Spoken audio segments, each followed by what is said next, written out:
Terrence Davis. I mean, it didn't go right at all for him for about 32 minutes.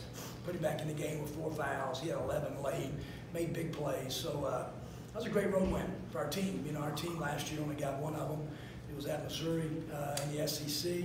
So proud of it against a really well coached, great environment tonight, and so good way for us to start league play. Kermit, you touched on it, but TD gets his 4th and KJ gets his 3rd shortly thereafter, and you're not a particularly deep team anyway. Can you talk about those next, 5-6 minutes where Vandy was kind of making a run and you guys held them off? Yeah, we just, the assistant coaches, his coach, Shatu, he was just so good against our 13. He's so tall, he was so skilled, he started looking over the top of it. So they said, let's just go right to 2-3 zone. And so he kind of just went right to 2-3 zone, and it helped us kind of stay out of foul trouble the rest of the way. But DC Davis, who was a walk-on, we put on scholarship. Zach Naylor in the first half gave us some quality minutes.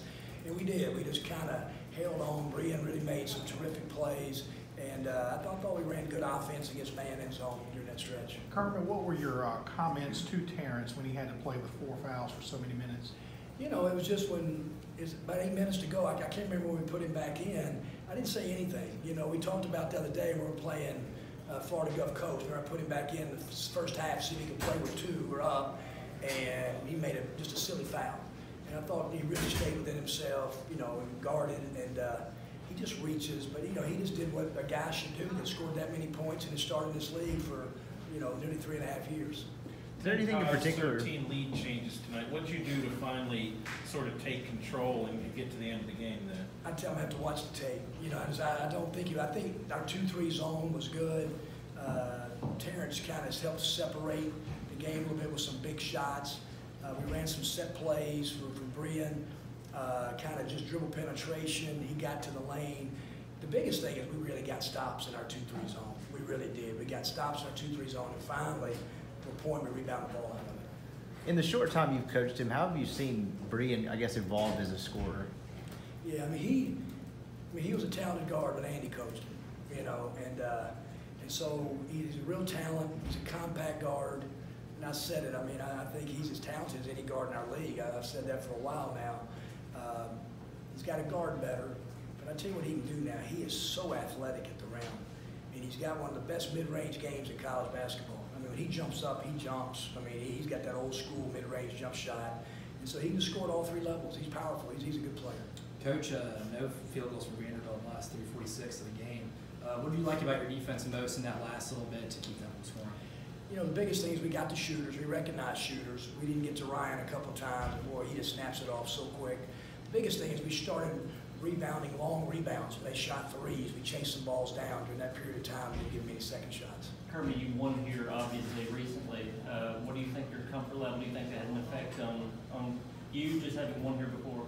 Yeah, we've had we had success at middle. The last 3 times we played Vanderbilt, and it's comfortable. I have so much respect for Vanderbilt and Bryce, but I just think that we've talked about it since the first day I got the job. Is that we're going to try to be built for toughness to win on the road in the league, and that's all we've talked about. It's just been our battle cry. It's our battle cry in Middle Tennessee, and I just think those guys have bought into pace of practice and toughness, and we weren't we had a lot of breakdowns tonight, but I just think they've got good toughness, and they felt confident they're really coming in and win tonight. Along those lines, Kermit, this was a group that, as you mentioned, they didn't get a lot of wins last year and certainly didn't get a lot of wins away from home. How much of a confidence builder, how much of a springboard can this be for you guys going forward? Oh, it's unbelievable. It just gets them to buy into the process even more. They have been a fun team to come to the gym with, and I say that. Early we had some fights, and just kind of trying to get them to play the right way and all that, and now they just kind of bought in to our culture. I hate to say change of culture. That's not fair to the previous staff. But you got to set your own culture, and I just think that those guys understand, hopefully quality of shots, how we have to play to be successful, and so it is. It's satisfying for those guys. I'm just happy for them. That was a very, very happy locker room. Kermit, what do you think about this Vanderbilt team, its upside, and what's the most difficult part of preparing for this game? Yeah, number one, what happened to Darius, that's hard. That's hard for the city, for the building it happened, and I get it. And I thought Bryce had done great job. Saban Lee was playing, I mean, unbelievable downhill, how good he's played to replace, you know, such a special player. I just think they've got great depth. I think they got 9 guys almost that play starter minutes. They shoot the ball well. I mean, you don't realize how big Vanderbilt is until you get on the court with them.